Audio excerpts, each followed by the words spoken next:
Hey friends, it's me, Erin, your friendly neighborhood energy alchemist. And I was cleaning up for the day and I got the need to read. And I was there sitting here. It was kind of that feeling of, how do I do this? When is this going to work? Like someone trying to figure out how things are working for them. So I pulled some cards.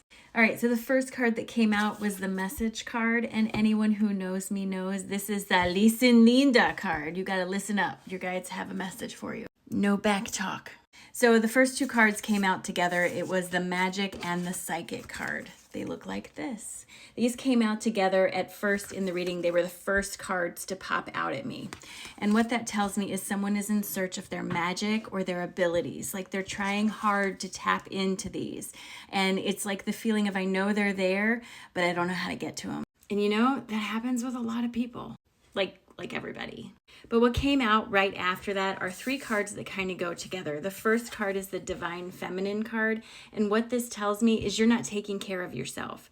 You're never going to be able to tap into those abilities, that magic, that personal power, unless you are actually taking care of yourself. And the reason is because when you're not taking care of yourself, you kind of go into this type of survival mode. So your body and your physical body, your etheric body is busy taking care of you.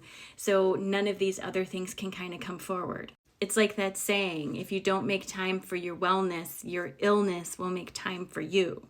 So you got to start taking care of yourself, whatever that looks like for you. And please understand, that looks different for everybody. But the Divine Feminine is the mothering energy. And so this is coming forward to say, you got to take care of yourself. You can't expect so much from yourself without giving something back to you. You understand what I mean? Like, yeah.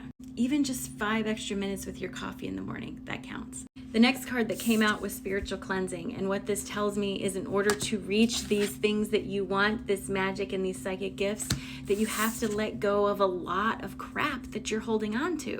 Like, for example, are you holding on to the idea that you have to be special to have some sort of gift, right? That's a big one that a lot of us kind of hold on to and sort of squish all around us and make it ours. But the truth is, it's not about being special. What makes you special is realizing you can do it. Although everybody can, nobody or very few people choose to see it in themselves. So what makes you special is your choice to believe that you are special, that you can tap into this, because you totally can. And so can your friend. And so can your friend's cousin.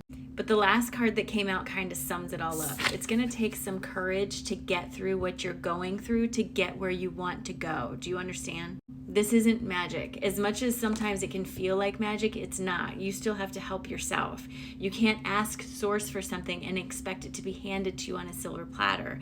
If you ask for peace, you are given opportunities to find peace in your life, but it still requires you to take action. So while you may be asking Source, how do I connect to these pieces of myself? Source is probably presenting you with all kinds of opportunities to do that, but it's up to you to embrace that opportunity and actually do it. It kind of goes back to that old saying, God helps those who help themselves. Source helps those who help themselves. If you ask for happiness, it's not something that can just appear in your life, but you are presented with opportunities to feel happiness. But because we have free will, it's up to you if you want to actually do them or not. So yeah, I get it. You want to connect to these magical powers that you perceive to be magic, or this psychic ability that you want to have, and you're seeing all these people waking up. You're part of it, I promise. Just the fact that you're even on this side of TikTok means you're part of it. You're not going to be left alone. You're not going to be left behind. There's no rush. You don't have to try to be something you're not. It's going to be okay, I promise. But you do have to take care of yourself. You have to start doing those things for yourself that you need, right? Listen, Linda, this is your guide saying, do something nice for yourself and get out of your own way. You got to let go of all the disbelief that you're holding on to, and you got to start feeding your soul instead of breaking your soul into tiny pieces to feed everybody else. You know what I'm saying? But just remember, you can do this. Anybody can do this. What makes you special is making the choice to do it. That's what makes you special. I mean, and the fact that we're friends, that makes you very special. Today is a great day, friends.